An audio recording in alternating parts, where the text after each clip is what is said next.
Citoyens, citoyennes, sujets, sujettes, grognards, grogneuses, bonjour et bienvenue. Non pas pour cette nouvelle émission du Cercle Richelieu, puisque nous ne sommes pas sur la chaîne du Cercle Richelieu, mais bienvenue pour cette première émission du Cercle sur la chaîne de Radio Athéna. Et pour commencer, tout d'abord, merci à Monsieur Delesquin et à toute l'équipe de Radio Athéna de nous accueillir. Je vais ne pas être seul ce soir pour faire cette émission, bien évidemment. Il y aura avec moi plusieurs personnes et je vais commencer par les dames. Bonsoir, Madame Sigaud. Bonsoir, Marion. Bonsoir. Bonsoir à Nous tous. sommes ravis de vous accueillir aujourd'hui. Je vous remercie de m'accueillir. Oui. Il y aura avec nous également pour m'aider à co-animer cette émission le colonel Vonhagen. Bonsoir, colonel. Bonsoir à tous. Et il y aura également avec nous dans cette émission Nous voulons vivre. Bonsoir, Nous voulons vivre. Bonsoir, salut à tous. Merci de l'invitation. Merci à toi d'avoir répondu. Eh ben, on va commencer. Autant ne pas perdre de temps inutilement, puisque cette émission ne dure qu'1 heure et demie et qu'il y a beaucoup de choses à dire sur le sujet. Vous savez, le thème de notre émission ce soir, c'est donc créer une famille traditionnelle, mission impossible. Vous savez, on l'entend souvent dans nos milieux, qu'on soit nationaliste, royaliste, souverainiste, en fait, qu'on soit un peu des mal-pensants dans le monde dans lequel on vit. Il est très difficile de créer une famille traditionnelle. Alors, pour essayer de comprendre, on va commencer par la première question, la question de base. Qu'est-ce qu'une famille traditionnelle? Et là, j'ai envie de donner la parole directement à Marion. Marion, qu'est-ce qu'une famille traditionnelle? Vous croyez que je suis bien placée pour parler de ça? Je n'ai pas créé de famille, mais c'est pas faute d'avoir eu envie. Je veux dire, ça, ce sont les aléas de la jeunesse et les erreurs de jeunesse qu'on a accumulées. Et le traumatisme de jeunesse également. Donc, assez parlé de moi. Qu'est-ce qu'une famille traditionnelle? C'est une famille qui comprend papa, maman, les enfants au cercle étroit, les parents, les grands-parents et la famille élargie dans ce qui va permettre de faire des cousinades, des rencontres et des réunions de famille. La famille traditionnelle, c'est ce qui a été mis à bas par les attaques absolument monstrueuses du nouvel ordre mondial, qui a voulu faire croire qu'on pouvait faire une famille avec 2 papas, avec 2 mamans, et qu'une famille recomposée avait la même valeur et la même beauté qu'une famille traditionnelle, qu'une famille non recomposée, une famille qui s'était maintenue telle qu'à sa création. Et la famille traditionnelle, c'est, je crois, la cible du nouvel ordre mondial. Le nouvel ordre mondial veut absolument la détruire, en détruisant l'autorité paternelle, en faisant croire aux femmes qu'elles doivent absolument singer les hommes, en faisant croire aux femmes que tout ce que la tradition leur a assigné comme rôle, c'était de l'oppression. Et on arrive assez facilement à persuader des femmes qui n'ont pas encore assez l'expérience, on arrive assez facilement à les persuader qu'elles doivent être revendicatives et vouloir absolument accuser le monde entier de leur solitude et de leurs échecs. La famille traditionnelle, je pense que c'est ça qui est, c'est le contraire de la solitude et de l'isolement. C'est la première des solidarités. C'est la première des solidarités. C'est le lieu, la famille traditionnelle ou la famille tout court. On devrait dire d'ailleurs la famille tout court, mais maintenant on est obligé de rajouter traditionnel tellement le mot avait été dévoyé. C'est le lieu où le don est gratuit, où on donne pour donner, où on reçoit l'amour inconditionnel, où on est censé recevoir l'amour inconditionnel. Tant de familles ne savent pas le faire, mais c'est quand même le lieu de ça, c'est le lieu. Pour ça, je veux dire, c'est le lieu où on donne pour donner et où on attend d'être reconnu pour ce qu'on est et pas pour ce qu'on a fait. C'est le lieu de la gratuité, c'est le lieu de l'amour, c'est le lieu de l'amour absolu et inconditionnel. La famille traditionnelle, c'est ce que le nouvel ordre mondial a vraiment déployé toute son énergie à tenter de détruire. Alors, il l'a beaucoup détruit dans beaucoup d'endroits, mais je pense que c'est pas mort. Je pense que c'est pas mort. Je pense que la famille traditionnelle a de beaux jours devant elle et j'y crois tout à fait. J'y crois tout à fait. Alors, vous soulevez beaucoup de points très intéressants. On va y revenir parce que pour moi, c'est la thématique de base. D'abord, définir le sujet avant de vraiment pouvoir s'y lancer. Mais je vais d'abord laisser la parole donc aux 2 autres intervenants, mais on va revenir aux différents points que vous avez soulevés. NVV, pour toi, une famille traditionnelle, c'est quoi? Pour moi, une famille traditionnelle, c'est une famille qui fait encore des enfants. Tout simplement, enfin aujourd'hui, parce que les familles qui font encore des enfants, dans la plupart des cas, sont tradies. Voilà. Il faut bien reconnaître qu'une famille traditionnelle, aujourd'hui, c'est une famille qui vit en marge de notre temps. Puisque la démographie des Occidentaux, si on prend les chiffres de tout l'Occident, en moyenne, on est à 1,4 enfants par famille.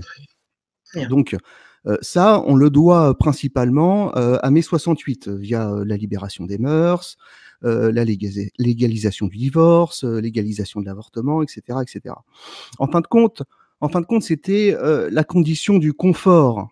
C'est-à-dire que l'extension du domaine de la marchandise à la sphère non marchande a détruit la famille traditionnelle. Donc, une famille traditionnelle aujourd'hui, qu'est-ce que c'est? C'est une famille qui fait des enfants et qui vit en marge de notre temps. Voilà, aujourd'hui, on est dans la nécessité immédiate, l'intérêt ne ment pas, désir de l'individu, isolé face au marché.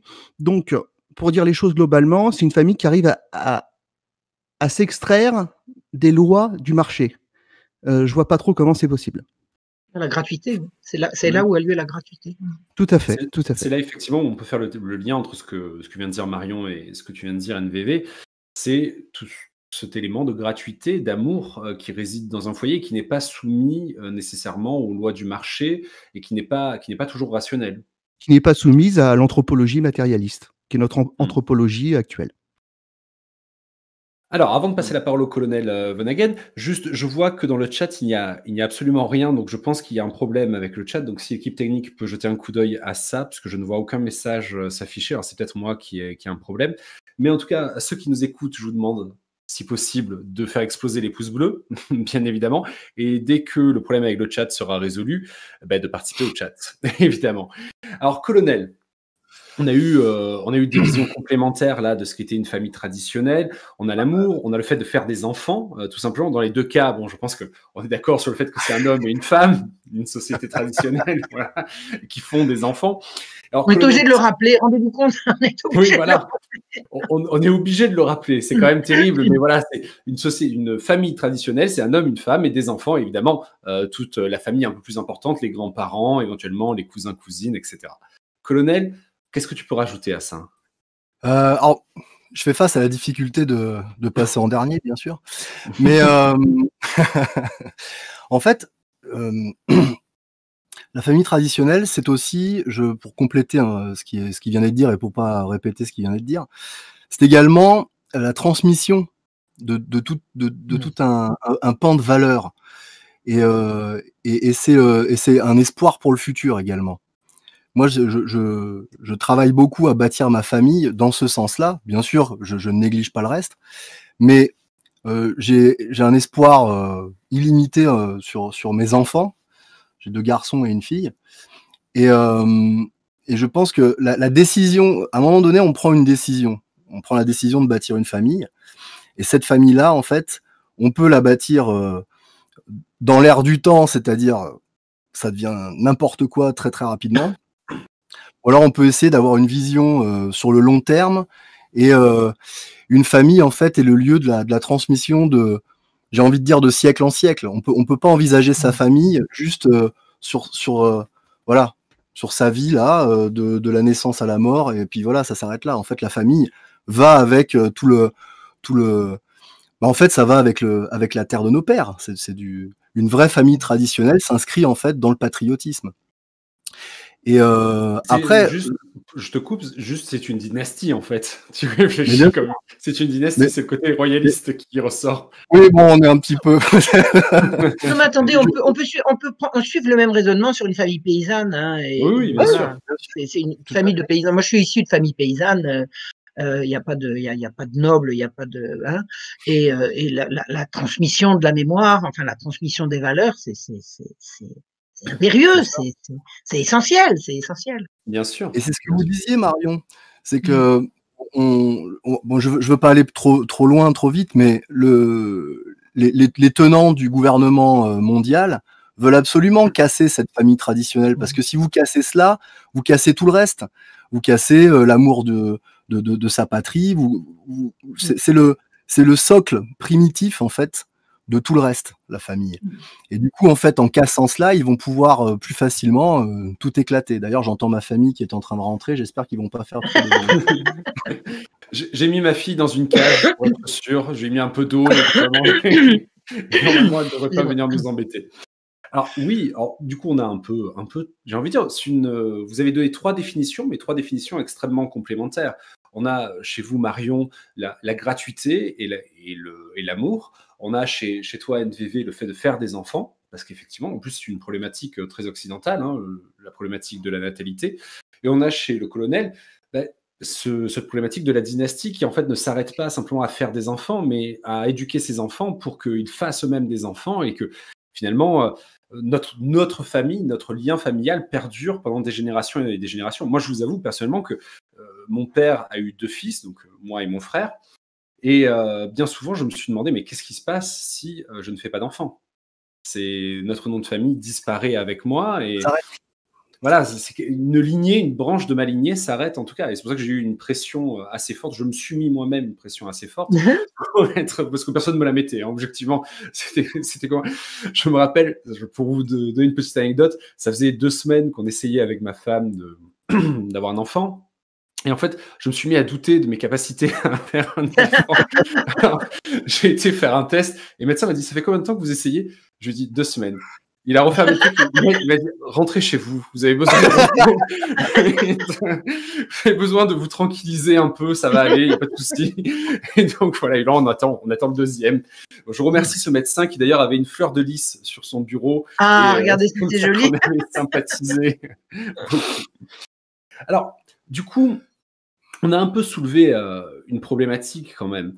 On sent que la famille traditionnelle, c'est l'ennemi de quelque chose, du nouvel ordre mondial, Oui. probablement, quel que soit ce qu'on met derrière. En tout cas, moi, j'avais fait une émission spécialement sur le sujet où j'expliquais en termes scientifiques, en reprenant la terminologie qui avait été utilisée dans le passé, ce que pouvait vouloir dire nouvel ordre mondial. Mais il semble, en tout cas, que cette espèce de société qu'on nous impose est l'ennemi de la famille traditionnelle. Et fatalement, du coup, quelqu'un qui veut s'établir dans une famille traditionnelle, se marier, faire des enfants, créer une dynastie, vivre, avoir un réseau d'amour et de gratuité, eh bien, on l'en empêche. Hein. On l'en empêche, ce nouvel ordre mondial, cette société l'en empêche. Alors, comment on fait, du coup, pour lutter contre ça? Comment on va à la guerre, entre guillemets, contre le nouvel ordre mondial? Marion. Déjà, il faut le définir. Il faut le définir. Moi, quand j'ai commencé à voir ce qui se dessinait, il y a une espèce de voile qui s'est déchiré. Hein. Ah, si j'avais pu savoir ça quand j'avais 30 ans, mais enfin bon, la vie est comme ça. Il faut comprendre que le nouvel ordre mondial a décidé de nous asservir. Ils ont décidé de nous asservir par le sexe. C'est-à-dire, bon, vous savez ou vous ne savez pas, enfin peut-être que les gens ne savent pas, mais que j'ai amené en France l'excellentissime Judith Reisman, qui est l'américaine qui a dénoncé l'imposture de la révolution sexuelle et du pervers Alfred Kinsey. La révolution sexuelle qui a amené le sexe pour tous sans morale et qui a promu l'homosexualité, qui a promu l'avortement, qui continue de promouvoir tout ça, c'est une révolution qui a été menée par un monsieur qui s'appelait Alfred Kinsey, payé par l'Institut Rockefeller, dont le but était de renverser la société traditionnelle et d'asservir la population mondiale aux lois du marché. Donc, alors je sais bien qu'on va dire que je suis complotiste, eh bien j'assume, il y a un énorme complot qui est en cours. Et ce que Alfred Kinsey a réussi, enfin Alfred Kinsey, à l'aide d'Alfred Kinsey, l'Institut Rockefeller et ses sbires ont réussi à imposer dans l'inconscient collectif, c'est qu'on peut séparer le sexe de l'amour et on peut séparer le sexe de la reproduction. C'est-à-dire que vous savez, j'ai écrit un petit livre qui s'appelle Les droits sexuels ou la destruction programmée de l'enfance et de la famille.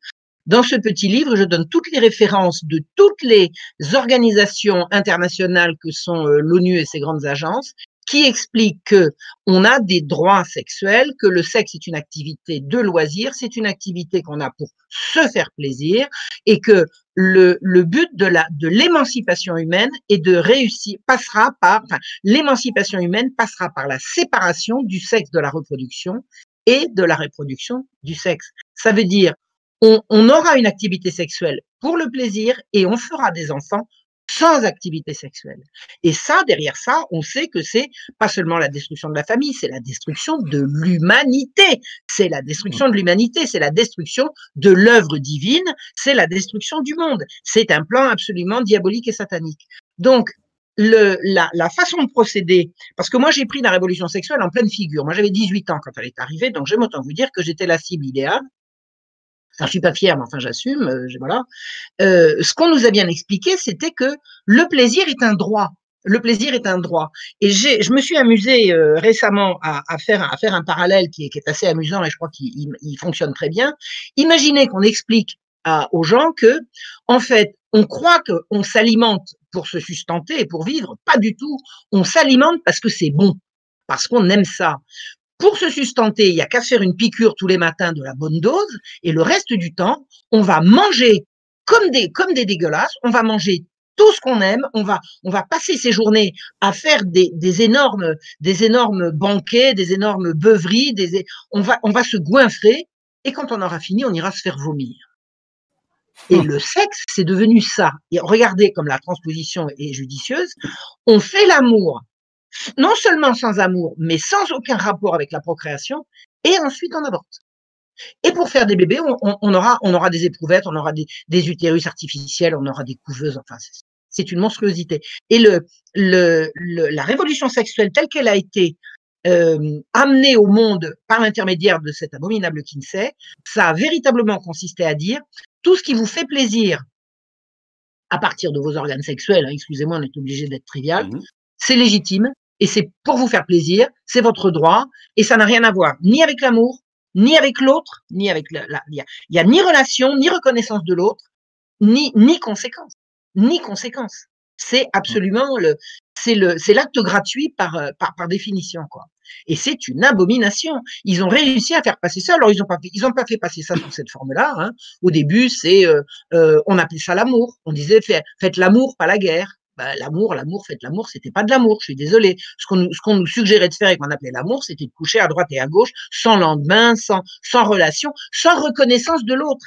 La monstruosité que j'ai découverte dans les droits sexuels, c'est que ce que toutes ces grandes agences internationales essayent de faire valoir, c'est qu'on a un droit sur l'autre. Si vous avez le droit de jouir et que vous jouissez par une relation sexuelle, vous avez un droit sur l'autre. Et l'autre n'existe plus. Vous avez un véritable droit sur lui. Vous imaginez, alors je sais que je vais choquer, mais c'est le sujet qui est choquant, c'est pas moi. Vous imaginez que une femme puisse aller au tribunal en disant, monsieur le juge, mon mari ne me fait pas jouir? Et le juge va dire, mais vous êtes condamné à ceci. Ben attendez, ben c'est ça. Si le but c'est la jouissance, si la jouissance est un droit, ben attendez, faut revenir sur terre. Le sexe, c'est là le mode humain et pas uniquement humain, enfin c'est le mode animal au sens noble du terme, de la reproduction. Mais c'est fait pour ça. Si le bon Dieu nous y a donné du plaisir, c'est pour que ça fonctionne, parce que si on n'y prenait pas de plaisir, la vie ne se reproduirait pas. Mais le but de l'activité sexuelle dans toute la nature, c'est la reproduction de la vie. Et ça, c'est dans la nature et dans l'humanité, c'est la reproduction non seulement de la vie, mais des valeurs, c'est la reproduction de l'humanité, c'est la reproduction de l'humanité, c'est la perpétuation de l'humanité. Donc, c'est sacré. La révolution sexuelle a désacralisé le sexe et je pense que la nouvelle révolution qu'il faut réussir à imposer, c'est la resacralisation du sexe. Le sexe relève du sacré parce que le sexe relève de la perpétuation de la vie et du respect de l'autre et de la création. Le sexe mène à la création. 1 + 1 = 3. En plus, 4, 5, 6, c'est des gens comme vous, on sait qu'on va beaucoup plus loin, Mais donc, c'est ça qu'a fait la révolution sexuelle. Elle a séparé le sexe de la reproduction et maintenant, avec le transhumanisme, on sépare la reproduction du sexe. C'est ça qu'il faut mettre à bas et c'est ça qu'il faut dénoncer. Quand les gens comprendront que c'est un plan mondial et qu'ils verront la tête de ceux qui sont derrière tout ça, j'aime autant vous dire, allez, renseignez-vous sur ce qu'a été la vie d'Alfred Kinsey. Vous verrez qu'on n'a vraiment pas besoin de modèles comme ça pour éduquer les gosses, hein, c'est certain. Ok, merci beaucoup Marion. Je crois que NVV veut rebondir justement sur ce qui vient d'être dit. Oui, je suis tout à fait d'accord avec ce qu'a dit Marion. Ce que nous dit Marion, en fait, finalement, c'est qu'aujourd'hui, on vit en plein homo economicus et que demain, on aura le transhumanisme. Dans les 2 cas, le lien, c'est la tyrannie des désirs. C'est la tyrannie des désirs qui motive l'homo economicus aujourd'hui et demain, le transhumanisme. C'est-à-dire qu'on a retiré les symboles, demain, on retirera les limites du corps. Et ça, je vous le garantis, quoi qu'on fasse, ça arrivera. Alors nous, qu'est-ce qu'on peut faire? Qu'est-ce qu'on peut opposer à ça? Eh bien, ce sont les valeurs altruistes et sacrificielles. Les valeurs altruistes et sacrificielles. Et elles sont commanditées par la foi. Elles sont commanditées par la foi. Sauf qu'il faut bien reconnaître aujourd'hui, quand on regarde l'état de l'Église, c'est pas évident. C'est pas évident de dire à des jeunes de retourner à l'Église quand on voit ce qui s'y passe et ce qui est fait. Donc, faut pas se le cacher. On est dans une situation très compliquée, très compliquée. Donc, déconstruction de l'imaginaire. C'est une déconstruction de l'imaginaire qu'il faut arriver à amorcer. Moi, ce que je propose, via les valeurs altruistes et sacrificielles qui, elles, ne répondent ni au marché, ni au transhumanisme, ni à la tyrannie des désirs. Ce qu'on peut dire aussi, c'est que la droite, ces 60 dernières années, étant soumise au marché, c'est elle qui a le plus entamé cette déconstruction des traditions, cette déconstruction de la famille. Quand on regarde les lois qui ont été votées, c'est la droite qui les ont fait passer, sauf le mariage gay là récemment avec Hollande, mais c'est la droite qui l'a fait. Pourquoi? Parce qu'elle est soumise au marché. On trouve des solutions. On trouve des solutions à gauche. Il y a Guy Debord, il y a Pasolini. Ces deux personnes-là, elles ont fait l'analyse et elles ont apporté des solutions. Donc, renverser ce totem, renverser c'est le tout économique qu'il faut arriver à renverser.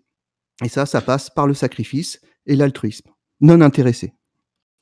Qu'est-ce que vous appelez le sacrifice, en l'occurrence, hein, parce que je sais ce que c'est. Le sacrifice, pour moi, c'est le sacré, c'est être capable de dépasser sa propre nature.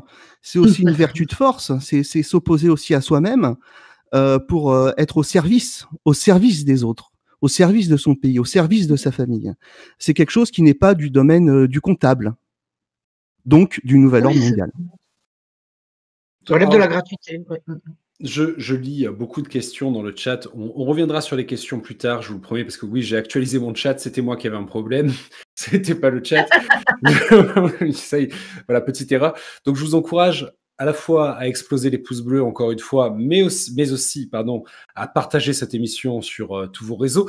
Les gars, ça arrive pas souvent d'avoir Marion Sigaud et Nous voulons vivre sur une émission. Donc, si vous voulez qu'on puisse refaire ça, si vous voulez qu'on puisse démontrer à Radio Athéna que il y a du monde derrière, aidez-nous un peu et partagez cette émission. Et voilà. Donc, pour l'instant, vous êtes 250. Je pense qu'on peut monter bien plus haut que ça. Donc, j'ai bien compris ce que vous avez dit, Marion et Nous voulons vivre. Donc, cette notion de sacrifice, cette notion de sacré, cette notion de resacralisation du pays pour combattre le nouvel ordre mondial, pour combattre ceux qui nous imposent justement cette désacralisation permanente qu'on retrouve dans les facilités pour divorcer, dans les facilités pour concevoir des enfants, on va dire, non naturels. Hein. Et là, je pose la question au colonel. Alors, qu'est-ce qu'on fait, colonel? Qui arrive toujours en dernier, il doit se dire à chaque fois, tout a été dit. Non, mais c'est très bien. C'est très très bien. En plus de cela, tu sais très bien que je suis l'homme de l'ombre, donc j'ai pas un problème avec ça. Donc, la première fois que je monte mon visage, j'ai pas l'habitude de faire. Plusieurs choses. Alors, je voudrais revenir sur ce que disait Marion, sur Kinsey. D'ailleurs, bravo à vous d'avoir apporté cela en France. Je vous prépare Alexandre quelque chose. Je vous prépare quelque chose, soyez aux aguets. En fait, j'ai mon regard plongé dans la littérature anglo-saxonne depuis de nombreuses années. Et je pense que on a un problème d'information en France. Les Français ne sont pas plongés du tout dans le monde anglo-saxon. Et malheureusement, tous ces sujets-là émanent du monde anglo-saxon. Par exemple, quand vous parliez du sexe comme amusement, je renvoie au livre de Zbigniew Brzezinski. Zbigniew Brzezinski qui a mis en place ce fameux terme de tititainment. On contrôlera les masses par les titties, par les seins, etc. Et en fait, on a cette impulsion. Monsieur Kinsey, en fait, a eu ses financements grâce au fonds Rockefeller, mais également parce que Rockefeller fait partie du Council on Foreign Relations. Donc, et le CFR et cette organisation supranationale qui a ses doigts un petit peu partout dans tout un tas d'études, de programmes universitaires, etc. C'est quelque chose de très très sérieux. Et vous avez lâché le mot conspirationniste. Ils sont très très forts à à nous décrédibiliser lorsque l'on veut parler de ces choses-là. Or, le CFR est quelque chose qui a absolument pignon sur rue, mais il reste tranquillement dans le feutré, les gens ne sont pas au courant, et je pense que une des premières choses pour que nous puissions bâtir ces familles, c'est que les gens aient conscience. Le travail que vous faites est admirable. Moi, j'essaye de le faire à ma mesure. Alors, j'ai pas une chaîne démentielle, mais je fais régulièrement des choses sur le CFR et je commence à les faire sur le cercle. Il faut absolument que les gens s'emparent de ces sujets et comprennent bien que il y a une attaque volontaire. Ce n'est pas l'évolution ou je ne sais quel autre. Vous voyez ce que c'est un plan. Il y a une vraie attaque volontaire contre la famille parce que ça leur permet d'atomiser tout le reste. Et je pense que donc une des premières choses à faire, c'est que les gens soient informés. Quand on est informé, on sait à quoi s'en tenir. NVV, bien sûr, évoquait notre foi. Il y a eu en 2017 50 000 mariages catholiques en France. C'est faible. Hein. 50 000, ouais, alors, j'ai trouvé ce chiffre-là, j'ai trouvé ça pas surprenant, mais horrible, à vrai dire. C'est cataclysmique. C'est une catastrophe, complètement. Et donc, en fait, le mariage étant le plan de Dieu, l'attaque contre le mariage est bien le plan de l'ennemi. Oui. En ce sens-là. C'est la raison pour laquelle, en fait, l'information, la reprise de la foi sont à mon sens les solutions. Et donc, j'en remets une couche, la transmission, parce que la transmission des informations va pour nos familles, mais elle va également pour nos cercles d'amis, etc. Ces sujets-là ne sont... Si on arrive à les vulgariser, à faire en fait en sorte que les gens réellement comprennent que ces sujets-là sont fondamentaux, on va avoir un changement, ça va basculer dans l'autre sens. Voilà. Je peux dire. On pourrait encore en parler. Hein, D'ailleurs, c'est intéressant ce que tu dis, colonel. Là, je rebondis dessus, parce que je dis 50 000 des mariages catholiques, donc ça compte les conciliaires et les tradis. Mais oui. Pour avoir parlé un jour avec un prêtre qui m'exposait ses anecdotes sur les différents couples qu'il avait pu rencontrer et qui demandaient justement le mariage, il me disait que bien souvent, quand il posait la question aux gens « Pourquoi voulez-vous vous marier à l'église ?», la réponse c'était « L'église est jolie, on ne sait jamais ce qui peut arriver. » C'est joli, on sait jamais. Maman me l'a demandé, ça aussi, c'était maman ou grand-maman me l'a demandé, ça aussi. Donc il m'a dit c'est une catastrophe. Alors moi, quand j'étais arrivé dans l'église et que je ne me suis pas marié avec lui, mais quand je lui ai exposé pourquoi je voulais me marier, il m'a dit c'est la première fois depuis longtemps que quelqu'un m'explique qu'il se marie parce qu'il croit en Dieu. Véritablement. Non, attendez, je crois qu'il ne faut pas être si pessimiste.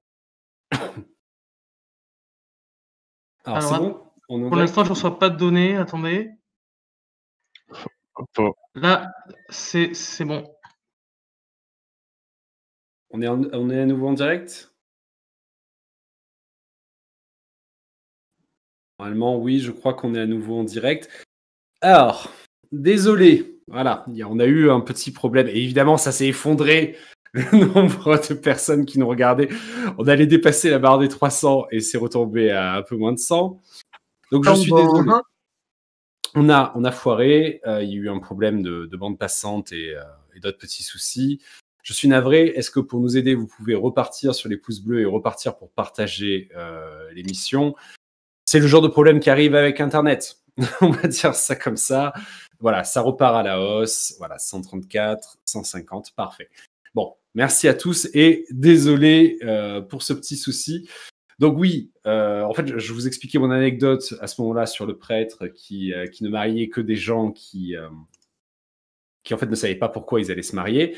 Et Marion, vous aviez voulu rebondir sur le sujet.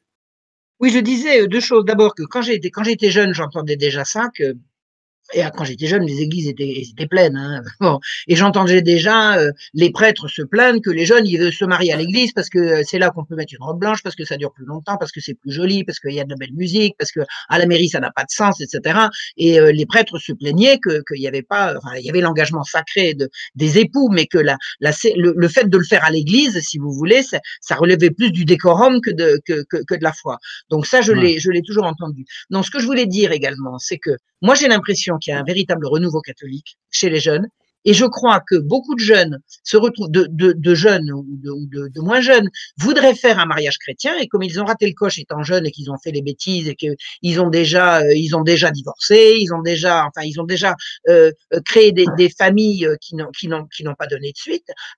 Au moment où ils veulent retourner à la tradition, ils ne peuvent pas, parce que l'Église ne va pas leur accorder de faire un mariage à l'Église. Je suis persuadée, et je ne suis pas en train de dire qu'il faudrait, je ne suis pas en train de dire que c'est bien ou que c'est mal. Je fais le constat.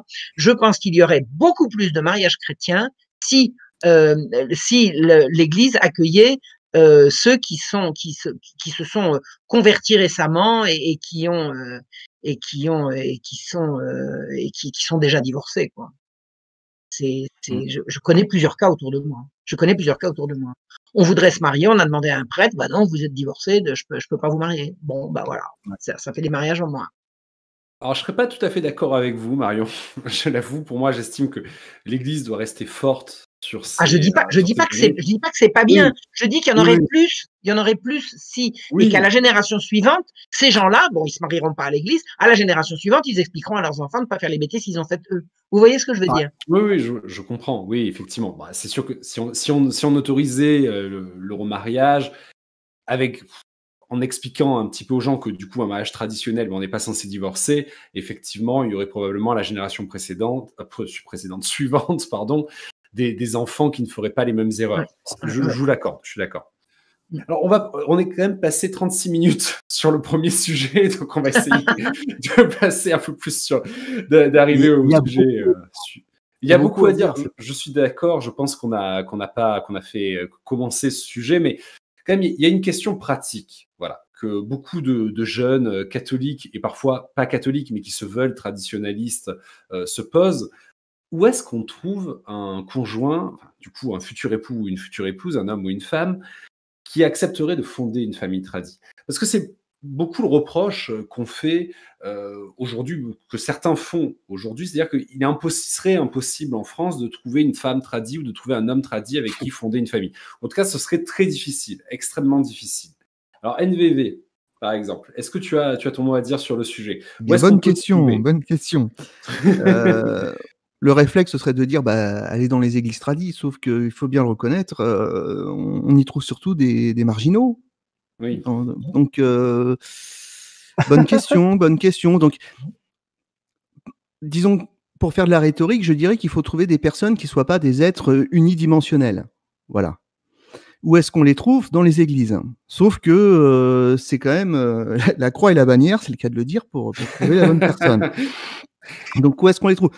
Peut-être à l'Est, et encore, je pense qu'ils sont soumis au même problème, en fin de compte. Donc, vous savez, trouver la bonne personne, c'est souvent le fruit du hasard, même si certains diront que le hasard n'existe pas. Je dois avouer que j'ai pas vraiment la réponse. Trouver une personne, en tout cas pour moi, qui soit pas unidimensionnelle. Voilà. Alors, on va y revenir sur la question de l'Est, ça fait partie des thématiques. Mais Marion, votre avis, où est-ce qu'on trouve un conjoint avec qui on peut réellement bâtir une famille traditionnelle? Je pense que tous les couples se sont toujours faits dans les communautés. C'est-à-dire qu'avant, vous aviez la communauté villageoise, vous avez la communauté de la famille, la communauté des parents. Les mariages ont quand même toujours plus ou moins été arrangés par les gens bienveillants qui entourent l'impétrant, si je peux dire. Donc, je pense que les mariages se sont toujours faits comme ça. Le mariage d'amour sur le coup de foot, c'est une invention récente.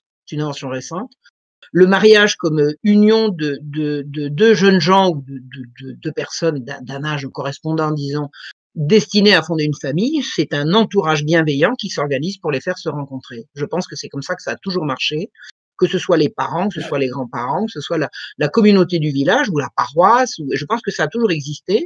Il y a eu, au cours de la révolution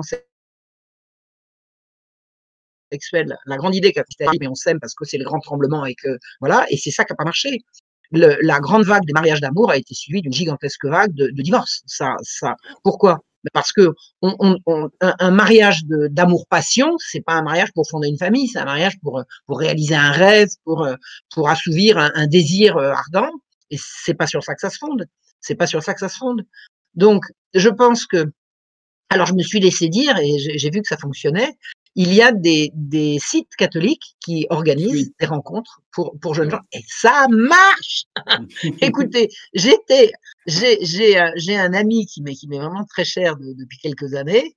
Il n'arrivait pas à trouver la femme de sa vie. Il vient de la trouver. Mais alors, vraiment, il s'est pas trompé. Je suis sûre de ce ménage. Vraiment, j'en suis persuadée. J'ai vu, il s'est rapproché d'un groupe de catholiques et a dit, je cherche une femme et on lui a permis de rencontrer quelqu'un qui cherchait de son côté. Il faut faire confiance aux rencontres organisées. De toute façon, le mariage, c'est toujours l'échange d'un consentement. C'est pas comme un mariage arrangé. C'est pas ça un mariage arrangé. Un mariage arrangé, c'est si on vous oblige. Mais un mariage provoqué, une rencontre provoquée par des gens bienveillants qui disent bon bah écoutez, on va faire en sorte que des gens d'une même génération et à peu près d'une même centre d'intérêt puissent se rencontrer dans le but de fonder des familles. Mais pourquoi on ne le ferait pas? Pourquoi on le ferait pas? Il y a des sites internet qui le font. Je pense que ça fonctionne. Avant, la famille le faisait. Et ben pourquoi est-ce qu'elle ne le referait pas? Moi, j'ai vu quand vous savez que j'ai vécu en Palestine, j'ai vécu en Israël, en Palestine. J'ai assisté un jour j'étais dans une famille palestinienne dans un gros bourg qui s'appelle Al-Fahem, c'est chez des gens musulmans.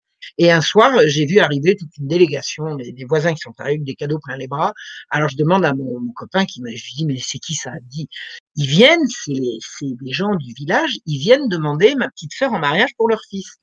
Et alors la petite sœur en question, elle me dit ah il m'énerve, j'en veux pas, etc. À jouer les féministes. Je lui dis non mais tu le connais le gars? Elle me dit ouais j'y plais pas.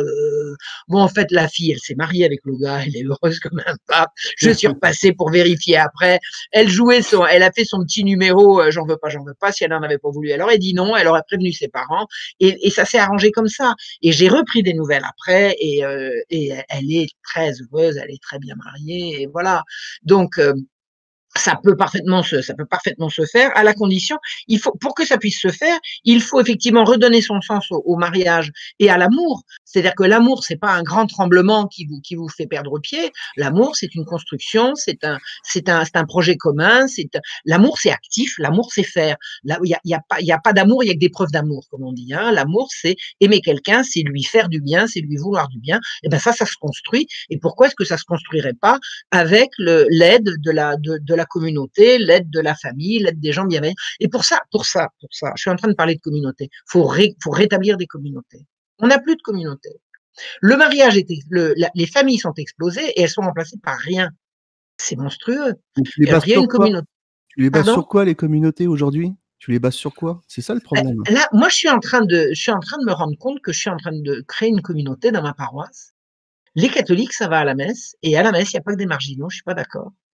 Il faut dire que moi, c'est spécial, hein, parce que je vais dans une paroisse qui est en race campagne, au milieu de nulle part, au milieu de la Nièvre. Donc, les gens qui sont là sont des gens très motivés pour vivre là. On est une véritable communauté, on est en train de créer une communauté. On va organiser des conférences, on a une vie communautaire qui se fait à partir de notre point de rencontre du dimanche. Et pourquoi est-ce que tous les catholiques feraient pas ça autour de leur paroisse? Les catholiques, ça va à la messe, on rencontre des gens. Si on va à la messe, qu'on prend son service sacré, puis qu'on rentre à la maison, et puis c'est tout, mais non, pourquoi? Il peut y avoir une salle paroissiale, on peut organiser il y a des tas de choses qu'on peut faire entre catholiques, non? Et il me semble que c'est là que les jeunes peuvent se rencontrer. Et les jeunes peuvent se rencontrer, ou les parents. Pourquoi est-ce que ça serait pas les parents qui diraient, ben, dis donc, ma fille, je la verrais bien avec, qu'est-ce que t'en penses? Ah, ben, on peut toujours essayer. De toute façon, on les forcera jamais. Le mariage, c'est un échange de consentement. D'accord? Je pense que l'affaire est entendue et ça a toujours été comme ça dans l'église, hein. C'est pas nouveau. Mais faut provoquer les rencontres. Si on veut que les jeunes puissent se rencontrer, ben, il faut provoquer les rencontres. Faut faire en sorte que il faut des gens bienveillants, vous, moi et les autres, on se prenne par la main et on dise voilà, il faut faire en sorte que les jeunes se rencontrent, que les jeunes qui ont des projets de construire quelque chose ensemble puissent se rencontrer. Opa. En tout cas, le site internet, il paraît que ça fonctionne très bien. Ça s'appelle Notre-Dame des Rencontres, il paraît que ça s'appelle. Je sais pas, j'ai pas vu, mais on m'a raconté. Alors, on va essayer ça. L'équipe technique, si vous voulez faire un essai sur Notre-Dame des Rencontres, parce que je sais que c'est faire dans l'équipe technique, vous nous direz. Vous en avez entendu parler déjà? Vous en avez déjà entendu parler? Alors, j'ai entendu parler de l'existence, effectivement, de sites internet de rencontres pour des catholiques. Je n'ai pas entendu parler d'un nom en particulier. Alors moi, on m'a dit Notre-Dame d'Arlon. Alors je suis allée il y a moins d'un mois au mariage d'un ami et à côté des mariés, il y avait les futurs mariés qui se sont rencontrés sur le même site et qui sont depuis mariés. C'est-à-dire ça fait 2 en un mois quand même. C'est vrai. Malgré le masque, le confinement, le machin, le truc, vous voyez ce que je veux dire, ça s'est Oui, fait. oui, bien sûr. Alors, Mais, colonel, ton opinion. Ouais, voilà, je te laisse faire. Non, mais on est en conversation. Au-delà des communautés autour de l'Église, déjà, je voulais revenir sur ce que disait NVV. Peut-être qu'il a un prisme citadin, où en fait les gens qui se retrouvent dans les églises en ville sont des gens qui ont un profil atypique vis-à-vis de ce qu'est la ville. Nous, en campagne, Oui. La campagne, c'est c'est pas un peu pareil. différent, je pense. Moi, je vis aussi en campagne. Mais au-delà de cela, je pense que le problème que peuvent avoir les jeunes aujourd'hui, c'est qu'ils sont des enfants de la République et ils sont des enfants de la matérialité, où on leur explique, Marion le disait, faut le coup de foudre, il faut aussi possible que sa femme soit 1m80, etc., avec des menturations de déesse. Enfin, il y a tout un pan, en fait, qui doit être un petit peu repensé, parce que effectivement, le mariage, c'est un consentement, c'est un projet commun. C'est le plan de Dieu, hein, quand même. Donc du coup, si les jeunes gens prennent en considération que, ils vont pas se marier juste pour le plaisir, et qu'ils vont se marier pour dans le but de faire une famille avec une personne qui leur correspond, mais pas que physiquement. Parce que on est quand même sur un truc complètement dément, où on nous met des icônes en photo, on nous met des icônes de cette espèce de déesse parfaite, alors peu importe, hein, blonde, brune, rousse, on voit très bien en ville. Moi, j'ai vécu un certain temps à Paris. Toutes les pubs, tous les placards dans le métro, tout tourne autour de cette espèce de déesse américaine, soi-disant. Moi, j'ai voyagé aux États-Unis. Elles sont pas comme ça, les Américaines. On les voit pas dans la rue. Ils doivent les cacher, je sais pas où ils les mettent, mais elles y sont pas. Alors, arrêtez de délirer. Non, mais en fait, voilà, pour être un peu plus sérieux, si nos jeunes gens avaient en tête non pas un modèle matérialiste, mais un vrai modèle spirituel, où le mariage est un plan, c'est un but commun. Et on s'arrêterait très très vite à tout un tas de considérations qui sont purement matérielles. Donc il y a aussi ça, c'est-à-dire que le jeune, en fait, de 18-20 ans là, qui est en train de dire ouais, mais de toute façon on les a, hein, sur le Discord, nous, hein. De toute façon, en fac, c'est toutes des gauchistes, elles ont les cheveux bleus, etc. Okay. Mais bon, non, mais c'est vrai, il y en a, certes, mais il n'y a pas que ça, il faut arrêter, enfin, c'est un mensonge. Donc c'est une attitude, à mon sens. Un jeune, en fait, aujourd'hui, qui a une attitude vertueuse et droite, je suis certain qu'il se trouvera quelqu'un. C'est obligé. Dieu est là, hein. Oui, je suis d'accord. Des fois, ça prend un peu plus de temps. Alors, j'en profite pour dire qu'on a enfin dépassé les 300 personnes. Donc, on est à 330 personnes en direct. Donc, jeunes gens, je vous le dis, continuez à partager, à liker, je déteste ce mot-là, mais à mettre des pouces bleus sous la vidéo. Parce que si vous voulez qu'on puisse continuer les émissions, il faut convaincre Radio Athéna qu'on n'est pas mauvais. Donc, le type qui essaye de faire un peu du rentre-dedans.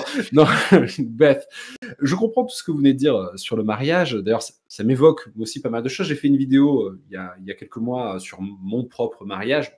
Je n'ai pas filmé mon mariage, hein, en même temps pour la mettre sur YouTube, mais simplement pour expliquer pourquoi je m'étais marié. Et en fait, oui, sur ça, 2 points à relever. C'est que le mariage qui n'est pas spirituel, qui n'est pas religieux, n'a aucun sens. En fait, c'est simplement un bout de papier.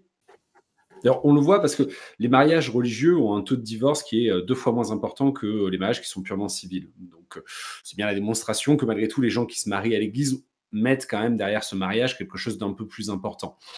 Mais ensuite, je voudrais aussi rebondir sur autre chose. Moi, je ne me suis pas marié par amour, entre guillemets. Je mets beaucoup de guillemets à ce que je viens de dire. J'aime ma femme, mais ce n'est pas parce que je l'aime que je me suis marié. Je me suis marié parce que je me suis dit, on se ressemble sur plein de points, mais on est complémentaires aussi sur d'autres points. On a la même vision de la vie, on est tous les deux catholiques, on est tous les deux plutôt traditionnalistes, on a tous tous les deux la vision d'une famille qui se construit autour au minimum de 3 ou 4 enfants. Voilà, on avait des points communs sur notre vision du monde. On est tous les deux de grands admirateurs de la Russie et on veut d'ailleurs y retourner parce qu'on adore ce pays. Bref, on a réfléchi quand même à ça. C'était pas simplement une question d'amour. Et l'amour était là aussi, mais c'est pas simplement une question d'amour. C'est important, ça. La réflexion. Voilà. C'est qu'en fait, les gens se mettent en couple non pas avec la raison. Il y a aucune raison. Ils se mettent en couple avec le cœur. Alors c'est bien le cœur, c'est très bien, mais ça marche pas. Il faut se mettre en couple avec la raison. Moi, je me suis mis en couple avec la raison, et c'est bien plus solide à mon sens. Mais bon, tout le monde ne peut pas être d'accord avec ce que je dis, mais la raison est pour beaucoup. On se marie avec la tête. Oui, bien sûr. Je voudrais évoquer un livre, l'auteur m'échappe, ça s'appelle L'amour et l'Occident. Est-ce que quelqu'un, vous avez des gens qui pianotent, là, parce que je ne peux pas pianoter sur Internet, est-ce que vous pouvez retrouver L'amour et l'Occident? Je crois que c'est un auteur catholique qui a écrit ça, qui explique que l'amour-passion, oui, l'amour-passion a détruit l'amour conjugal. Et c'est une des plaies, et ça remonte, alors ça remonte pas à Kinsey et à l'affaire Rockefeller, hein. Ça remonte au mythe de Tristan et Iseux. Oui, bien sûr. Tristan et Iseux, c'est l'amour mort, l'amour qui détruit le mariage. Enfin, c'est l'horreur. Et on a baigné là-dedans. L'amour a été détruit par la passion. L'amour et le mariage ont été salis, détruits, abîmés par la passion qui n'est pas l'amour, Faut dire, c'est un très très beau livre. Quelqu'un l'a trouvé, L'amour et l'Occident? Quelqu'un l'aurait trouvé, ce serait Denis de Rougemont. Denis de Rougemont. C'est magnifique. C'est magnifique, je recommande. Alors vraiment, je recommande à tous ces jeunes qui cherchent l'âme sœur de lire ça avant de faire un choix. Vraiment, très très beau. Vous pouvez nous rappeler le titre peut-être? L'amour et l'Occident. L'amour et l'Occident, donc de Denis de Rougemont. C'est un travail à la fois philosophique mais littéraire aussi. Et c'est un travail chrétien, c'est un travail catholique. C'est parfait alors. Philosophique, littéraire et catholique, on a tout ce qu'il faut pour que ce soit le livre à recommander ce soir. Mais effectivement, je suis d'accord avec vous, je suis d'accord avec tout ce que vous avez dit tous les trois. C'est l'amour-passion, l'amour uniquement sexué qui fait que beaucoup se marient. J'avais raconté cette anecdote dans une autre émission, mais quand j'étais officier de marine, j'avais un collègue qui un jour me dit, qui était catholique, tradit, officier de marine, qui me dit: écoute, je voudrais te présenter ma femme, mais j'ai un petit souci, j'ose pas le dire aux autres. En fait, elle a un métier assez étrange qui convient pas à tout le monde. Je dis: tu peux tout me dire, qu'est-ce qu'elle fait comme métier? Il me dit: elle est tenancière de magasins où elle vend des outils pornographiques, quoi. Bah, tiens. Donc, je lui dis: oui, enfin, déjà, oui, ça me pose un petit problème personnellement, mais au-delà de ça, tu es catholique, plutôt tradit, tu es officier de marine, j'ai rencontré ta famille, ton père était aussi officier de marine, je pense qu'il va y avoir un problème à un moment. Bon, ils se sont mariés, ça a duré 2 ans et demi, et évidemment, ça a été une catastrophe totale et absolue, comme tout le monde pouvait s'y attendre, comme tout le monde lui avait dit, comme je lui avais dit, d'ailleurs, je lui avais dit: je viens pas à ton mariage à cause de ça, parce que ça ne fonctionnera pas. Donc, je vois pas comment ça pourrait fonctionner. Alors, on va passer à la suite. Ça fait déjà pratiquement 1 heure qu'on y est, donc on va passer directement à la suite. Vous savez qu'on évoque beaucoup la question des femmes d'Europe de l'Est dans nos milieux, qu'on soit encore une fois nationalistes, royalistes, traditionnalistes. Beaucoup de gens expliquent qu'on peut aller les trouver, ces femmes-là, qu'on aurait tant de mal à trouver en France, on peut les trouver en Europe de l'Est. C'est pas gentil pour les Françaises. C'est pas gentil pour les Françaises. Merci. Et donc, est-ce qu'on peut imaginer qu'on peut bâtir un foyer en allant chercher une femme très traditionnaliste dans des pays, alors, imaginons dans les Balkans, mais on peut aller plus à l'Est, hein, genre en Pologne, éventuellement en Russie, etc. Est-ce que c'est la bonne solution si vraiment on n'y arrive pas en France? NVV. Qu'on vienne leur piquer leur femme, j'aimerais bien savoir.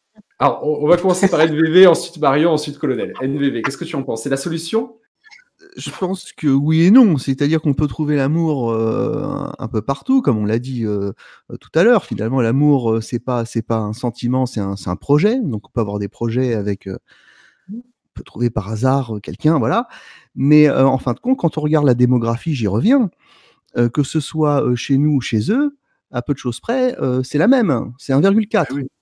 Donc, ça veut dire que dans les 2 cas, le tout économique et l'anthropologie a aussi changé là-bas. Alors vous allez trouver probablement des femmes qui accepteront plus facilement de vous faire à manger et de faire le ménage sans râler. Mais grosso modo, je pense qu'on revient au même problème. Au problème de base, c'est que l'anthropologie a changé, que la primauté de l'économique a gagné aussi là-bas. Sinon, il y aura une démographie différente. Ce sont les familles traditionnelles qui font plus d'enfants. Ils font pas beaucoup plus d'enfants que nous, donc j'aurais tendance à dire que non. Voilà. Oui, c'est vrai. En plus, Marion, vous soulevez, je vous donne la parole, mais vous soulevez un bon point. Que pensent les hommes d'Europe de l'Est du fait qu'on aille chercher leurs femmes pour se marier ici? C'est une bonne question. Non, mais quand j'entends, comment s'appelle-t-il, NVV qui dit elles seront plus sympas pour nous faire à manger. C'est vrai que le rôle de ménagère de la femme a été tellement dévalorisé chez nous. Je veux dire, la fille qui va oser dire, moi, je rêve de m'occuper de mon foyer, je rêve d'avoir un mari, de m'occuper de lui et de m'occuper des enfants et de sortir que pour faire les courses et puis de l'attendre, etc. Je veux dire, ma mère, elle rêvait de ça, elle l'a eu, elle a eu la vie qu'elle a voulu. Elle a jamais voulu travailler à l'extérieur, elle avait suffisamment de boulot à la maison. Mais à sa génération, c'était admis, alors que à la génération après la mienne, comment, mais tu veux rester là à rien faire, comme si tenir une maison, c'était rien faire. Non, c'est vrai qu'il y a un problème, il y a un problème en Occident, avec le rôle de la ménagère a été tellement déprécié, dévalorisé. Le rôle de l'homme, en plus, le rôle de l'homme comme chef de famille a été, c'est pas simple, je reconnais que c'est pas simple. Moi, je suis persuadée qu'il y a des tas de filles qui rêvent de ça, et qu'elles ne le disent pas parce qu'elles ont peur qu'on leur tombe dessus. Donc, il faut recréer des instants où ce genre de choses puisse se dire et sans se faire tomber dessus. Et je vous dis, je crois aux communautés de gens bienveillants qui veulent rétablir certaines valeurs et se retrouver entre gens des mêmes valeurs. Alors, je comprends qu'effectivement, ce que disait le colonel est vrai. Quand on vit dans une grande ville, on n'a pas la même vision de la communauté que quand on est à la campagne. Hein, c'est incontestable. C'est incontestable. La mentalité n'est pas la même.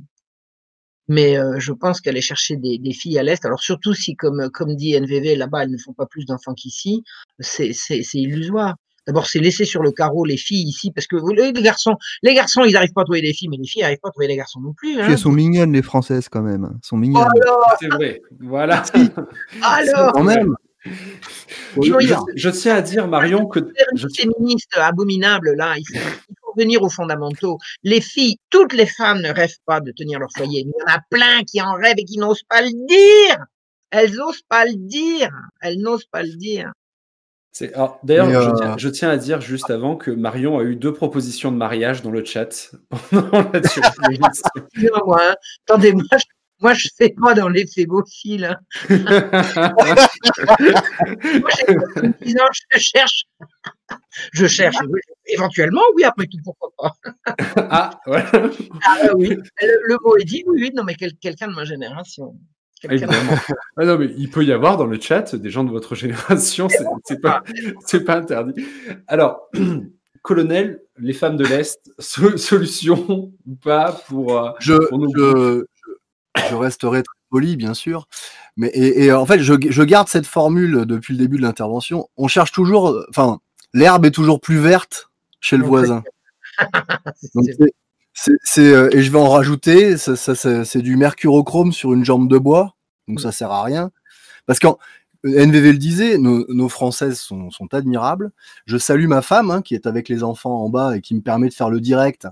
Parce que c'est ça aussi, une famille. C'est-à-dire qu'en fait, elle aimerait. Là, ils sont tous en train de faire le silence pour qu'on puisse faire notre émission dans de bonnes conditions, etc. Et en fait, il faut arrêter avec ça. En France, on a, comme le disait également Marion, il y a des jeunes gens, il y a des garçons qui cherchent des épouses, mais il y a aussi de jeunes filles qui cherchent des époux, etc. Il faut arrêter. Et la pression sociale, en fait, on revient un petit peu en arrière sur le Summer of Love, 1968. Cette espèce de la fameuse révolution sexuelle, etc., a beaucoup travaillé à casser l'image de la famille, parce qu'en fait, on a adopté amour libre. Oui, ça n'a pas de sens. C'est terrible c'est du délire total. Et en réalité, les gens, c'est un miroir aux alouettes. On les a embranchés là-dedans et c'est parti. Et du coup, en fait, on peut toujours aller chercher ailleurs mieux. Alors, ça veut pas dire que le Seigneur ne peut pas vous mettre quelqu'un sur votre chemin. Je dis pas hasard, moi, NVV, je suis désolé, j'arrive pas avec le hasard, mais je pense que, bien sûr, un Français peut très bien trouver une femme japonaise ou africaine, ou enfin, j'en sais rien, moi. Ça me regarde pas. Mais en France, on peut trouver ce qu'on a cherché. Mais il faut faire preuve de droiture. Il y a quand même tout un tas de prérequis. Et si on ne fait pas ce travail-là, bah, ça s'arrêtera jamais. Il y a aussi ce travail à faire pour rattraper en fait la spirale pas vertueuse dans laquelle nous sommes. C'est tout. Je pense. Donc, je vais juste parler à nos auditeurs. Si vous pouvez encore une fois, les pouces bleus, partager la vidéo. J'ai vu aussi que vous pouvez faire des dons à Radio Athéna, donc je vous y encourage.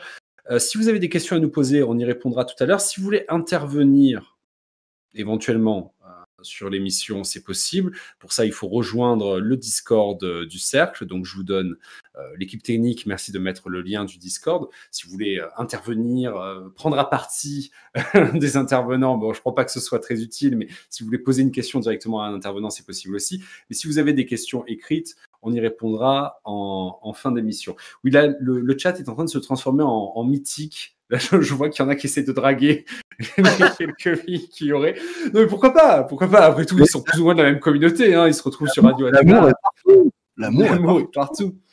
Pas de problème. Est-ce qu'on pourrait donner des conseils aux jeunes gens qui nous écoutent? On a donné des conseils tout à l'heure sur où trouver une femme, mais est-ce qu'on peut leur donner des conseils pour réellement bâtir un projet traditionnaliste? Parce qu'effectivement, il ne s'agit pas simplement de trouver une femme ou de trouver un homme pour une femme. Il s'agit plus largement de se créer une vie qui soit en lien avec la famille qu'on veut avoir.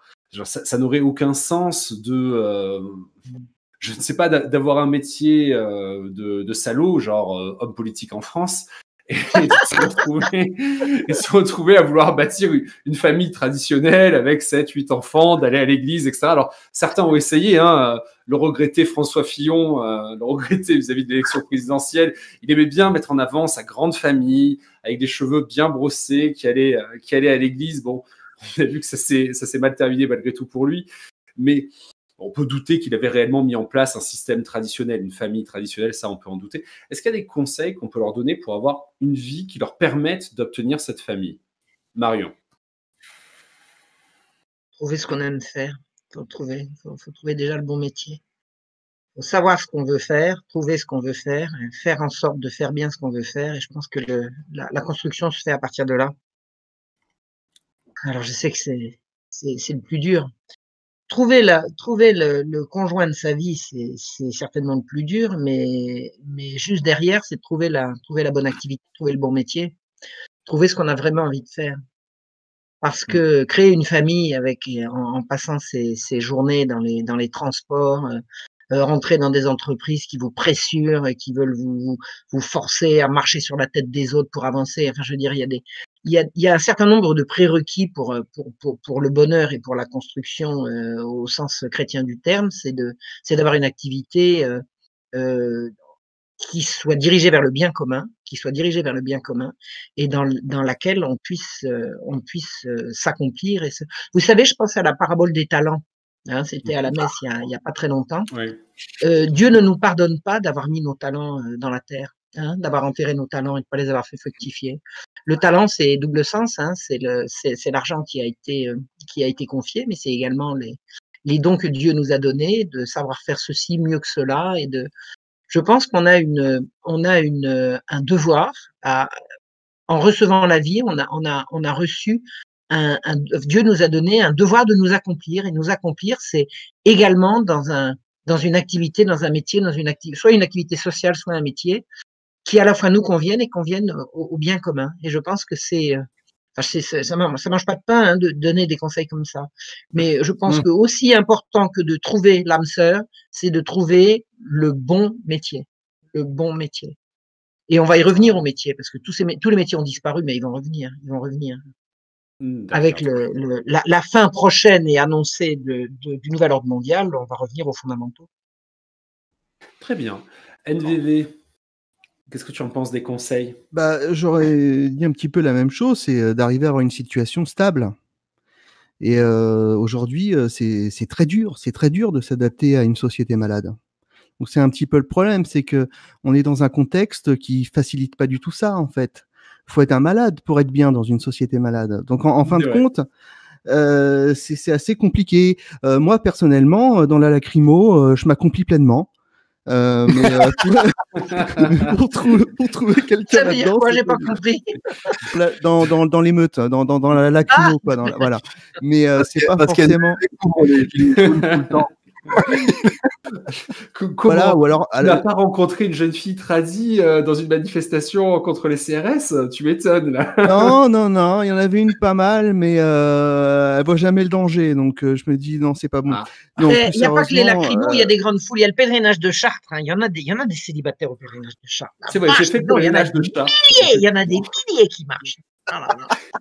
Alors là, Vas-y, donc NVV. voilà, ou alors avoir une très bonne situation, quoi. Avoir une très bonne situation, et c'est très difficile, hein, c'est très difficile. Donc on y arrivera, mais notre temporalité n'est pas la meilleure pour ça, quoi. mais c'est quoi Faut le une bonne reconnaître, quoi. Ne situation? serait-ce que d'accéder, arriver à accéder à la propriété, avoir une situation confortable où les deux sont pas obligés de travailler 40 heures par semaine pour s'en sortir. Je sais pas comment on fait, ou alors faut un bac plus 10, mais ça c'est pas tout le monde. C'est pas Non, tout le faut monde. venir vivre à la campagne. Faut Mais venir vivre pareil. à la campagne. À la campagne, c'est difficile de trouver du travail, peut-être aussi. Attends, on peut l'amener. Non, on peut l'amener. Non, Je le souhaite, faut faire je le le souhaite. saut. Faut revenir. Il faut réinvestir à la campagne. Faut se réinvestir à la campagne. Pour tourner, les villages sont vides. Il faut remplir les villages et tout va se remettre. De toute façon, la France ressuscitera par la campagne. La France est paysanne ou elle n'est pas la France. La France, elle est catholique et paysanne ou elle n'est pas la France. La première des reconquêtes, c'est celle-là, oui, en effet. Le territoire. De toute façon, si les Français reprennent pas le territoire, il sera pris par d'autres. Hein. C'est vrai. Ça. Je peux vous dire qu'Alexandre et moi, on boit du petit lait, là. Maintenant que je vis dans un village de 182 habitants, pour être très précis, dernier Oh, il est plus grand que le mien. Moi, j'en ai 270 dans le mien. Oui, on fait un concours, on est 15. Oui, ça c'est vrai. Dans le village du colonel, ils sont 15. C'est assez impressionnant. Oh, c'est un hameau, c'est pas un village. Comment ça? Non, mais je voulais rajouter quelque chose par rapport à vos propos. Ce que tu disais, NVV, par rapport aux situations, etc., par rapport au métier. C'est effectivement, c'est compliqué. C'est une gageure. Parce que peut-être qu'il faut revoir ses prétentions à la baisse. Ce que je veux dire par là, c'est que le curseur où l'on place son confort est relatif à soi-même. Bon, ça se voit pas trop, mais ma maison, je la rénove seule. Il y a tout un tas de paramètres comme cela où en fait, on peut en campagne, alors en ville c'est peut-être plus compliqué, mais en campagne, on peut effectivement revoir ses prétentions à la baisse, avoir une vie peut-être un petit peu plus humble, j'ai envie de dire, avec des moyens moins importants qu'un loyer de, je sais pas moi, de 2500 € en région parisienne, par exemple, ce genre de choses. Et donc en fait, il y a une attitude à avoir qui est un peu plus compliquée. Je le vis au quotidien puisque j'ai arrêté le travail que j'avais pour devenir en fait sculpteur. J'ai du mal à vivre de mes sculptures parce que c'est un long chemin d'apprentissage. Et on a quand on est un mariage soudé, l'un soutient l'autre. Il y a aussi ce genre de choses. C'est-à-dire qu'en fait, c'est un combat de tous les instants où en fait il faut gérer le foyer, il faut gérer en fait tout quasiment au millimètre. C'est voilà, les enfants, les transports, il y a tout un tas de paramètres. Et effectivement, la parabole des talents, on la reprend souvent nous sur le Discord parce que elle est fondamentale. Chacun fait ce qu'il peut à la mesure qu'il peut le faire, mais il fait quelque chose. Il n'a pas le droit On- on n'a pas le droit d'enterrer son talent. C'est ça. Je peux donner un exemple? Excusez-moi. Vas-y, J'ai un dis-moi. ami, alors peut-être qu'il écoute, je sais pas, c'est une famille catholique avec une tapée de gosses, je sais pas, ils sont 7, ils sont 8, je sais pas exactement. Eh bien, dans le ménage, c'est madame qui rapporte les sous, parce qu'elle a un bon métier, et monsieur, vous savez ce qu'il a fait? Il a entièrement refait la maison de ses mains. Il a entièrement refait la maison de ses mains. Voilà. Sur je sais pas combien Ah. d'années. Hmm. Bon, puis après, une fois que la maison est faite, il va reprendre. Vous voyez ce que je veux dire? Oui, bien Mais bien sûr. sûr. Et c'est ce C'est- qu'il c'est- sait faire. C'est ce qu'il sait faire et ce qu'il sait faire bien. Mais c'est Et ça. ça, c'est de la famille c'est- catho-tradie. Ça, c'est de la famille catho-tradie. C'est ce que nous Vraiment. disions précédemment. C'est que le mariage et une famille traditionnelle, c'est une, bon, le mot est peut-être impropre, mais c'est une équipe. Ce sont deux personnes avec les enfants et on pousse tous dans le même sens, etc. C'est pas toujours le bonheur version bisounours et nuages. Vous voyez ce que je veux dire? Ça remue, ça cogne, ça avance. C'est des fois, bon, bah, c'est un peu plus difficile que d'autres fois, mais c'est la vie et c'est beau. Absolument, C'est moi, quand je même suis ça d'accord. aussi. Et c'est ça en fait que la société moderne vend à travers les séries, les films, etc. Cette espèce de délire de princesse et de prince charmant, c'est d'une fausseté incroyable. Et nous, en fait, notre rôle, parce que c'est beau ce qu'on est en train de faire quand même. On est en train de parler d'un sacrement quand même. C'est à nous en fait de bien dire aux gens que non, c'est pas un chemin peuplé d'êtres roses sur des nuages. C'est une vraie épreuve quoi. Et elle est belle quand on passe au travers de cette épreuve là. Alors, donc comme ça fait presque 1h15 qu'on y est, donc je vais commencer enfin à lire un petit peu ce qu'on a dans le chat. Si vous avez des questions dans le chat, vous pouvez les lancer. On va essayer d'y répondre. Je vais essayer de remonter en attendant pour voir s'il y a déjà des questions. Alors, Fabio Rago. Du coup, on peut aller draguer à la sortie de la messe ou faut prendre un rendez-vous? Oui, ça soulève quand même une bonne question. Comment on fait pour draguer à la messe quand même? J'avoue que On ne drague pas à la messe. Oui, Voilà. ce que On ne j'allais dire, drague pas à la messe. On participe à la vie paroissiale à la sortie de la messe. Sur le parvis, sur le parvis. sur le parvis, voilà, à la limite pour faire connaissance avec une. Il faut savoir que ma belle-sœur et mon beau-frère se sont rencontrés à la messe. bien sûr. Alors, je vois plein de messages, mais je vois pas nécessairement de questions. Donc là, c'est le moment un peu de latence. Alors, je salue tous ceux qui nous ont salués en permanence depuis tout à l'heure. Il y a plein de gens qui nous ont dit bonjour le cercle, bonjour Marion, bonjour NVV, bonjour colonel. Mais on n'a pas eu le temps. Alors, Ludovic qui nous demande est-ce qu'il vaut mieux se marier avec une noire catholique ou avec une française blanche gauchiste? Tu la convertis et tu te maries avec. Voilà. Voilà. C'est pas si compliqué. Ma femme était gauchiste quand je l'ai rencontrée. Hein. Ah, regardez voir. Écoutez, moi j'ai été tellement gauchiste pendant tellement longtemps que ça se guérit très bien. Hein. Je pense aussi. Ouais. Moi j'étais ultra gauchiste. Hein. J'ai bouffé de ça, mais je vous dis pas. Hein. Donc vous voyez, Et d'ailleurs, ce qu'on peut dire, c'est que le gauchisme est le fruit d'un christianisme sécularisé, hein, en fin de compte. Oui, c'est David. Ah, ben moi, j'ai commencé par passer par la jeunesse étudiante chrétienne et la GEC en 1966-67 et mai 68 en 68. Hein. Ça a été Le gauchisme, en fin de compte, c'est vouloir accomplir le paradis chrétien, mais sur terre. C'est pour ça qu'en Occident, dans la civilisation post-chrétienne, qu'on voit ces gens avec les cheveux bleus qui vous parlent d'égalité, etc. Parce que qu'est-ce qu'on nous promet, nous, dans le christianisme? C'est que quand on sera au ciel, il n'y aura plus de sexe et qu'on sera tous égaux. Donc, en fin de compte, le gauchiste, c'est celui qui veut faire le paradis chrétien, mais sur terre. Donc, de passer au savoir au croire, il n'y a qu'un seul pas. Donc, convertir une gauchiste, je pense que c'est possible. Alors, si vous voulez un petit truc pour convertir une gauchiste, parce que là, je crois que je m'y connais un petit peu, faites-lui de l'histoire. Parce qu'en général, le gauchiste, il a dû passer une vision complètement tronquée, mensongère. Et je veux dire, moi, j'ai complètement abandonné toute ma vision gauchiste au fur et à mesure que je rentrais dans la réalité de ce qu'avait été notre passé commun. Voilà. C'est vrai. Donc, je peux le confirmer. Et je suis assez d'accord avec vous, Marion. Alors, à fait. Lily de Bretagne nous dit comment lutter contre la théorie du genre à l'école. Bon, faut enlever ses enfants de l'école, déjà. Première option. Déjà.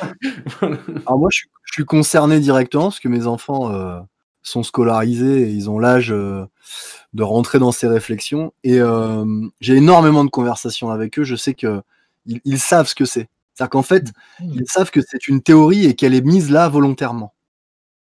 Et donc déjà, ça leur permet quand même de prendre du recul par rapport à ce qu'on aurait envie de leur rencontrer, de leur raconter, je veux dire. Et ils ont pas spécialement envie de ressembler à ça, croyez-moi.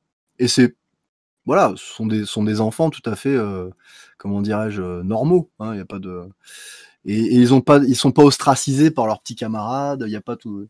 Mais on disait tout à l'heure, je préfère que mes enfants personnellement soient des inadaptés sociaux parce qu'ils seront inadaptés à cette société. Un monde de fous, un monde de fous.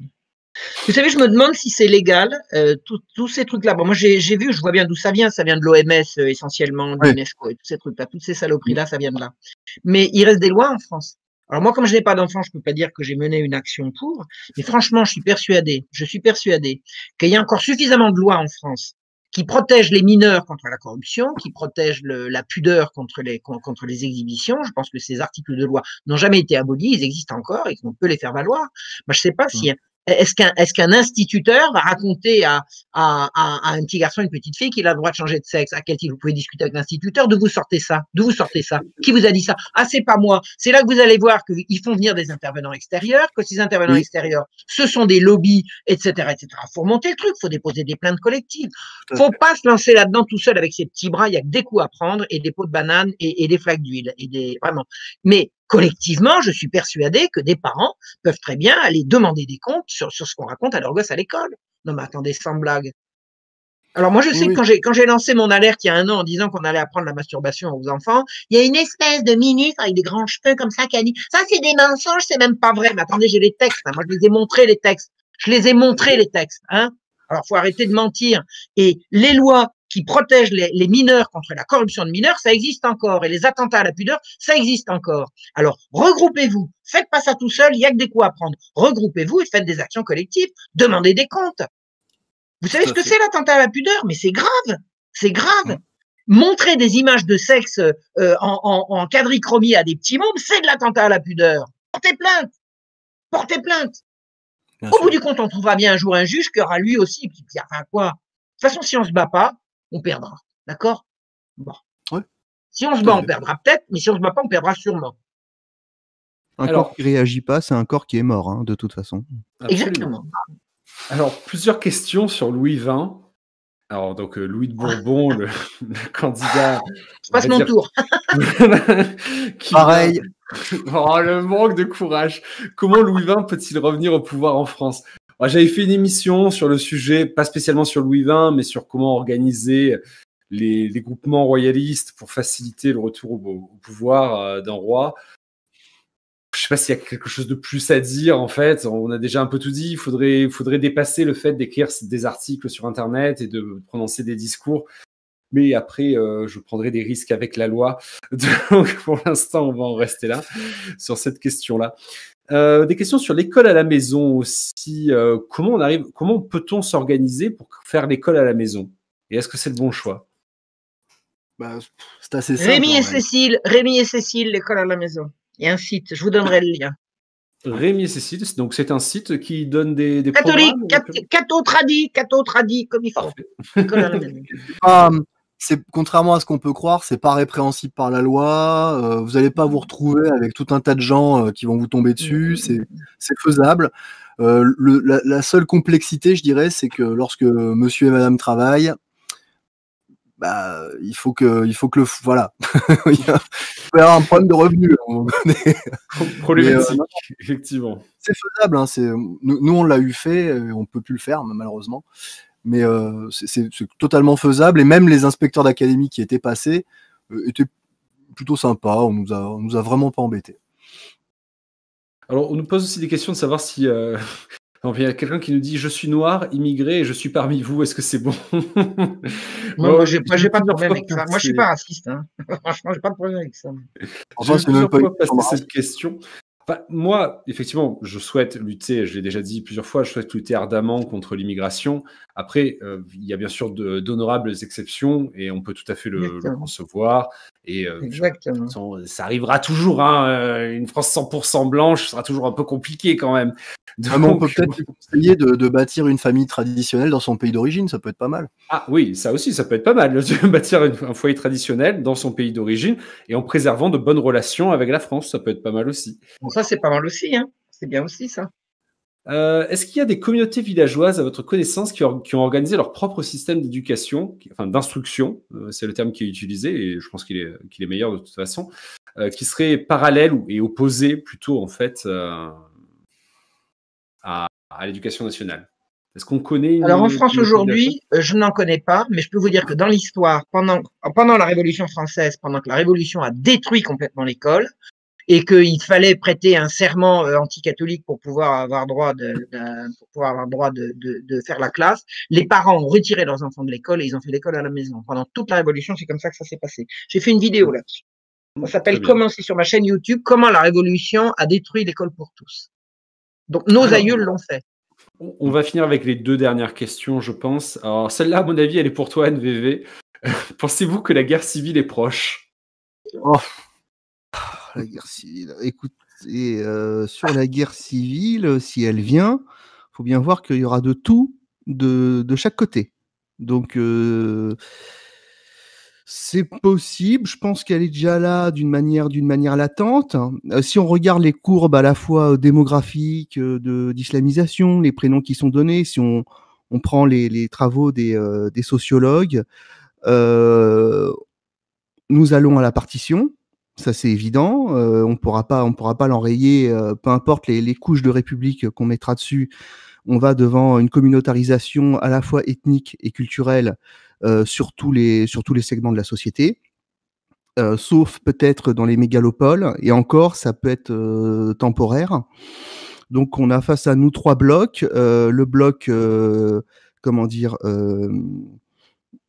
du peuple historique blanc qui est dans les campagnes. Voilà, gilets jaunes. On a le bloc immigré qui, de manière exponentielle, se communautarise. Suffit de regarder les enquêtes, la IFOP, là, qui sont tombées. Vous regardez, par exemple, chez les jeunes musulmans, avant c'était 1% qui étaient contre les attentats, etc. Enfin, qui étaient vraiment très radicaux. En 5 ans, je crois que c'est passé à 6 ou 12%. Enfin, je veux dire, c'est exponentiel. Donc, de toute façon, on va vers une partition. Après, une guerre ouverte, à la Oberton, j'y crois pas, mais du tout.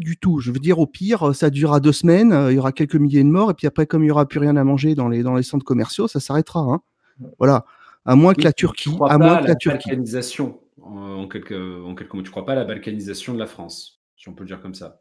Si. Enfin, je pense qu'on se balkanise. Enfin, c'est un état de fait, mais de là à ce qu'il y ait une lutte armée, il faut que ce soit soutenu par des puissances étrangères.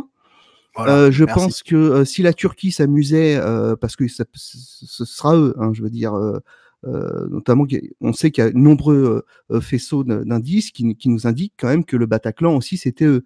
Donc, à un moment donné, si vous voulez, là-dessus, je pense qu'en 2 semaines, on règle le problème et on gagne. Donc, ça dépend qui donne les ordres. Hein. Ça dépend qui donne les ordres, mais bon, la Russie aura son mot à dire, les États-Unis auront son. Je pense que quand même, voilà. Donc le scénario où on va se retrouver façon Kosovo, non, pas en France. Mais par contre, séparatisme ethnique et religieux, c'est un état de fait, c'est exponentiel. Pour des raisons démographiques, hein, tout simplement. Il n'y a même pas besoin d'aller chercher plus loin. On le voit par d'autres courbes. Mais la première chose, c'est la démographie. On regarde sur les prénoms qui sont donnés.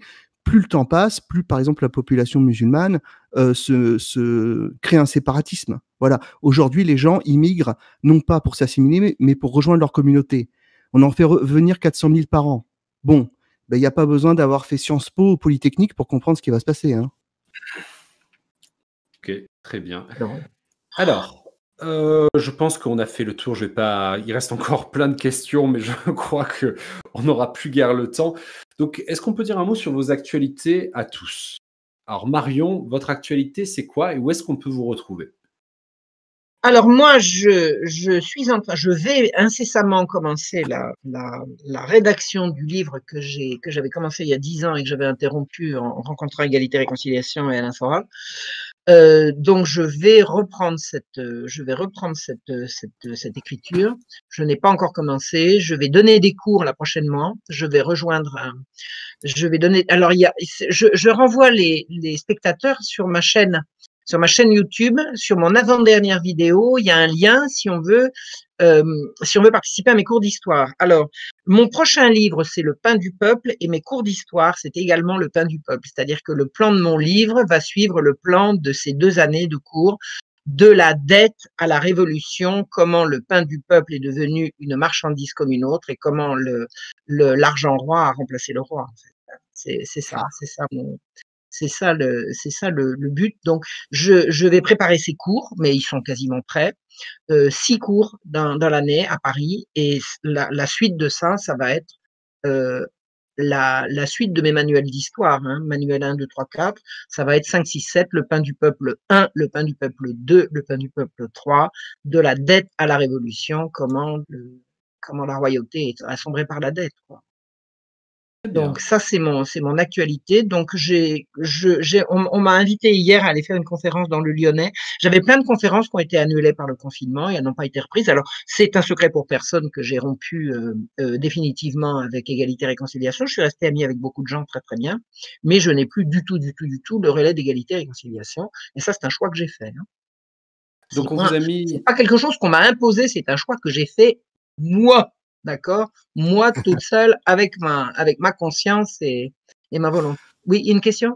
Non, je disais simplement qu'on a mis le lien de votre chaîne YouTube sur le chat, donc j'encourage évidemment tout le monde à aller s'abonner et à prendre en compte votre actualité et ce programme. Voilà. Si vous voulez suivre les cours, ça va être 6 cours de 2 heures à Paris. On va commencer au mois de novembre et on va terminer en avril-mai, on va voir ça. Et le premier cours consistera également à aller faire un tour aux archives, une visite aux archives, parce que c'est ce que j'ai fait moi quand je suis arrivée à la fac. Mon premier cours, ça a été une visite aux archives. C'est très très fructueux. Voilà. Oui, je suis bien d'accord avec vous. Bon, mais sinon, je suis toujours preneuse de faire des vidéos. Et alors, bon, mon actualité, c'est également, je suis en train de travailler là sur un texte que m'a envoyé Judith Reisman. Là, il faut absolument pas laisser tomber la guerre contre le nouvel ordre mondial et contre la sexualisation des enfants. C'est une horreur.